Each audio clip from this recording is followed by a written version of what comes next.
Hello dear students, कैसे हैं आप सब। आशा है आप सभी बहुत अच्छे होंगे।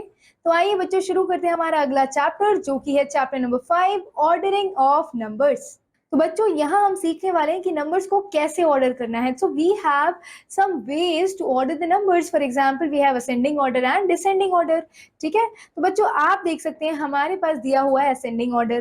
तो ये क्या है students? Here you have to count as you climb up। ठीक है, इन्होंने बोला है कि काउंट करिए जैसे कि आप ऊपर की तरफ क्लाइंब कर रहे हैं, यानी कि हमें 1 से 9 तक पहुंचना है। इसका मतलब हमें ये समझ में आया बच्चों कि असेंडिंग ऑर्डर क्या होता है। असेंडिंग ऑर्डर की स्मॉलर नंबर से हमें ग्रेटर नंबर की तरफ जाना होता है, राइट। स्मॉलेस्ट नंबर से ग्रेटेस्ट नंबर की तरफ जाना होता है, जो भी सीक्वेंस हमें दिया होता है। So this is ascending order. So ascending order is also called students increasing order. क्या बोलते हैं इसे? इंक्रीजिंग ऑर्डर, यानी कि बढ़ता क्रम जो होता है वो असेंडिंग ऑर्डर होता है। Ascending order of numbers from 1 to 9 is 1 2 3 4 5 6 7 8 9। ठीक है, तो असेंडिंग ऑर्डर जो नंबर्स का है स्टूडेंट्स 1 से 9 तक, वो 1 से लेके 9 तक होगा, क्योंकि हम इंक्रीजिंग ऑर्डर में जा रहे हैं। 1 के बाद 2 पे जा रहे हैं, 2 के बाद 3 पे जा रहे हैं। ठीक है, सब कुछ इंक्रीजिंग ऑर्डर में होगा। अब देखिए स्टूडेंट्स, यहाँ पर एक्सरसाइज 5.1 है। Here we have to arrange the given numbers in ascending order. So students, here already first part is done, and second part, here the answer of second part will be 2, 3, 4, 5, 7, 8, 9। क्योंकि students ये जो हमें given question है, यहाँ पर सबसे छोटा number जो स्मॉलेस्ट नंबर है वो 2 है, उसके बाद 3 है, 4 है, 5 है, 7 है, 8 है और 9 है। ठीक है, उसके बाद आप देखिए स्टूडेंट्स, नेक्स्ट जो पार्ट है इसमें जो गिवन सीक्वेंस है, यहाँ पर स्मॉलेस्ट नंबर 1 है, उसके बाद 2, 3, 4, 5, 7 एंड 8, ये सीक्वेंस फॉलो होगा। एंड यहाँ पर स्टूडेंट थर्ड क्वेश्चन में जो स्मॉलेस्ट नंबर है वो 1 है, उसके बाद 2 है, ग्रेटर देन 1। ठीक है, इंक्रीजिंग ऑर्डर में जाएंगे और कहाँ तक जाएंगे? 8 एंड 9 तक जाएंगे। ठीक है, similarly you have to complete all the questions of this order, ascending order. Now come to the descending order students. Here you have to count as you climb up to down. Count ऐसे करना जैसे कि आप climb कैसे कर रहे हैं, ऊपर से नीचे तक आ रहे हैं। ठीक है, यानी कि ग्रेटेस्ट नंबर से स्मॉलर नंबर तक आ रहे हैं।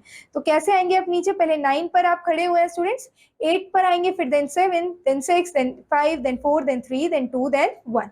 सो descending order is also called the decreasing order, घटता क्रम, कि आप बड़े नंबर से छोटे नंबर की तरफ आ रहे हैं तो उसे डिक्रीजिंग ऑर्डर कहेंगे, डिसेंडिंग ऑर्डर कहेंगे। Descending order of numbers from 9 to 1 is this. ठीक है, तो स्टूडेंट्स 9 to 1 से डिसेंडिंग ऑर्डर क्या होगा? 9 के बाद 8 पर आओगे, फिर उससे छोटा 7, 6, 5, 4, 3, 2, 1 तक जाएंगे आप। ठीक है, फिर come to the exercise 5.2। Here you have to arrange the given numbers in the descending order. ठीक है, first part is already done student, second part अभी हम करते हैं। So which number is the greatest students? I can see in the sequence that 9 जो है वो greatest है, तो आप 9 लगाएंगे, फिर कॉमा 8, कॉमा 7, कॉमा 6, क्योंकि 7 से छोटा 6 है, 6 से छोटा हम देख सकते हैं स्टूडेंट्स यहाँ 5 है, comma 5, then comma 4, okay, then comma 3। ठीक है, so this is how we have done this question. Now come to the next question students. Here in the sequence I can see that 9 is the greatest number. 9 के बाद जाएंगे students आप 8, 7, 5, 8, 7, then 7 से छोटा students यहाँ 6 है, 6 के बाद 5, then 4, then 1. Okay, so this is how you have to complete all the questions of this part students. Question number 2, descending order. Okay, now here is a creative activity students. This is your homework, this activity, and the second activity is also your homework. Do it by yourself. Okay, so students, यहाँ आपका ये chapter complete होता है। आशा है आप सभी को ये चैप्टर बहुत अच्छे से समझ आया होगा।